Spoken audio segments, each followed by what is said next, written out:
சற்று முன் சிபிஐ விசாரணை திடீர் வாபஸ். விஜய்க்கு எதிராக திரும்பிய உச்சநீதிமன்றம். அதாவது தமிழக வெற்றிக் கழக தலைவர் நடிகர் விஜய் கரூர் செல்வார் என்று எதிர்பார்க்கப்பட்டது. ஆனால் கரூர் செல்வதில் விஜய் இப்போதைக்கு ஆர்வம் காட்டவில்லை என்றும் கூறப்படுகிறது. மேலும் கரூர் கூட்ட நெரிசல் சம்பவத்திற்கு பிறகு தலைமறைவாக இருந்த தமிழக வெற்றிக் கழகத்தின் பொதுச் செயலாளர் ஆனந்த் மற்றும் நிர்மல்குமார் ஆகியோர் சமீபத்தில் விஜயை சென்னையில் உள்ள கட்சி அலுவலகத்தில் சந்தித்தனர். மேலும் விஜயின் கரூர் பயணம் குறித்து அக்கூட்டத்தில் ஆலோசிக்கப்பட்டது. அதாவது உயிரிழந்தவர்களின் குடும்பத்தினருடன் சந்திப்பதற்காக ஒரு தனியார் மண்டபம் தேர்வு செய்யப்பட்டது. இந்த சந்திப்பு நடைபெறும் தேதி, இடம் மற்றும் எதிர்பார்க்கப்படும் கூட்டத்தின் அளவு குறித்து விவரங்களை கட்சி சார்பில் கரூர் காவல் கண்காணிப்பாளரிடம் தெரிவிக்கப்படும் என்று எதிர்பார்க்கப்படுகிறது. இந்த சந்திப்பு பொதுமக்களுக்கு எந்த இடையூறையும் ஏற்படுத்தாத வகையிலும் பங்கேற்பவர்களுக்கு சிரமம் விளைவிக்காத வகையிலும் நடைபெறுவதை உறுதி செய்வதே திட்டம் என்று நிர்மல்குமார் தெரிவித்தார். சாட்சிகளை அச்சுறுத்தி வாக்கு மூலங்களை திரிக்க முயற்சிகள் நடந்ததாகவும் சிபிஐ விசாரணையின் போது உண்மை வெளிவரும் என்று அவர் கூறினார். மேலும் உயிரிழந்த ஒவ்வொரு குடும்பத்தினருக்கும் 20 லட்சம், காயமடைந்தவர்களுக்கு 2 லட்சம் என நிவாரணம் வழங்குவதாக கட்சி ஏற்கனவே அறிவித்துள்ளது.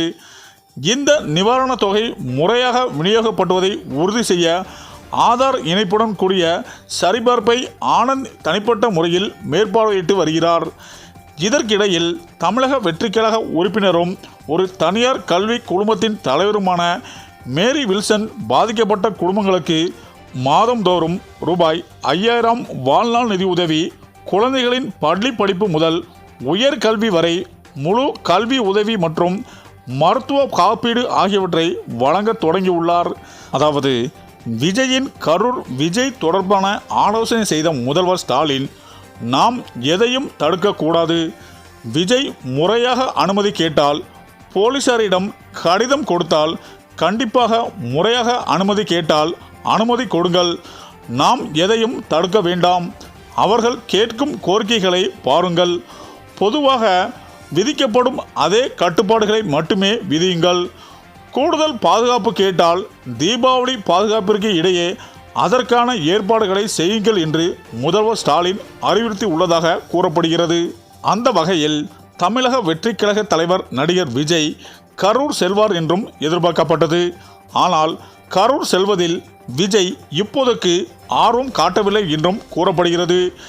இப்போதைக்கு போக வேண்டாம், அங்கே மண்டபம் கிடைக்கிறது, கிடைக்காமல் போவது பிரச்சனை இல்லை, கரூர் செல்வது இப்போதைக்கு சரியாக இருக்காது, கொஞ்சம் யோசித்து விட்டு கரூர் செல்லலாம், நான் போனால் சரியாக இருக்காது, என்னிடம் யாராவது நேரடியாக கேள்விகளை கேட்டால் சரியாக இருக்காது, சிலர் சட்டென கோபப்பட்டால் பிரச்சனை ஆகிவிடும், அதனால் நாம் யோசித்து செல்லலாம், முதலில் 2ஆம் கட்ட தலைவர்கள் போகட்டும், அவர்களை போய்விட்டு வந்தபின் நாம் போவதை பற்றி யோசிக்கலாம் என்று விஜய் கூறியதாக தெரிகிறது.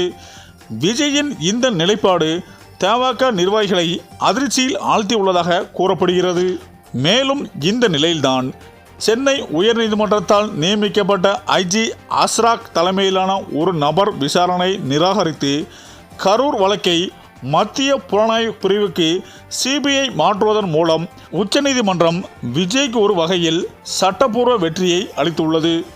இருப்பினும் இதன் பிறகு விஜய் எந்த முடிவும் எடுக்காமல், பெரிய அறிக்கைகள் எதையும் வெளியிடாமல் அமைதியாக இருந்து வருகிறார். வரவிருக்கும் தமிழ்நாடு சட்டமன்ற தேர்தலுக்கு முன்பாக நடிகர் விஜய் தனது அரசியல் பயணத்தில் ஒரு முக்கிய முடிவை எடுக்க வேண்டிய இக்கட்டான சூழ்நிலையில் உள்ளார். மேலும் அவர் பாஜக தலைமையிலான தேசிய ஜனநாயக கூட்டணியில் இணைவாரா அல்லது தனியாக செல்வாரா என்பது கேள்வி. அதாவது தமிழ்நாடு வெற்றிக் கழகம் தமிழ்நாட்டில் குறிப்பாக இளைஞர்களிடையே அவரை மாற்றத்தின் அடையாளமாக கருதும் கவனத்தை பெற்றுள்ளது. தேசிய அரசியல் களம் சூடு பிடித்துள்ள நிலையில் கூட்டணிக்குள் பெருகிய முறையில் முக்கியத்துவம் பெற்றுள்ளது. விஜயின் அடுத்த நடவடிக்கை அவரது கட்சிக்கும் தமிழ்நாட்டின் அரசியல் எதிர்காலத்திற்கும் ஒரு திருப்பு முனையாக இருக்கும் என்று கூறப்படுகிறது. ஆனால் கரூர் சம்பவத்துக்கு பிறகு அவர் தொடர்ந்து மௌனம் காத்து வருவது பல கேள்விகளையும் விவாதங்களையும் எழுப்பியுள்ளது.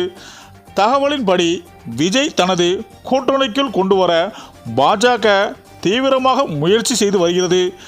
மத்திய உள்துறை அமைச்சர் அமித்ஷா உள்ளிட்ட பாஜக மூத்த தலைவர்கள் விஜய் உடனான கூட்டணி தமிழ்நாட்டில் என்டிஏவின் அடித்தளத்தை வலுப்படுத்தும் என்று நம்பிக்கையுடன் இருப்பதாக கூறப்படுகிறது.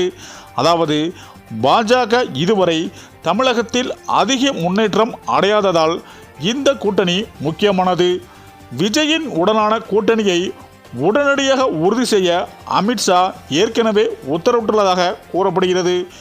இருப்பினும் அதிமுகவின் நிலைப்பாடு இந்த முடிவை சிக்கலாக்குகிறது. அதாவது எடப்பாடி பழனிசாமி தலைமையிலான அதிமுக முதல்வர் வேட்பாளராக இருக்க உறுதியாக உள்ளது. ஆனால் விஜய் துணை முதல்வர் பதவிக்கு தயாராக இல்லை என்றும் கூறப்படுகிறது. அது அரசியல் ரீதியாக அவருக்கு பின்னடைவை ஏற்படுத்தும் என்றும் கூறப்படுகிறது. தேசிய ஜனநாயக கூட்டணியில் சேர்வதற்கு அவருக்கு தேசிய அங்கீகாரத்தையும் மத்திய அரசின் ஆதரவையும் வழங்கப்படும்.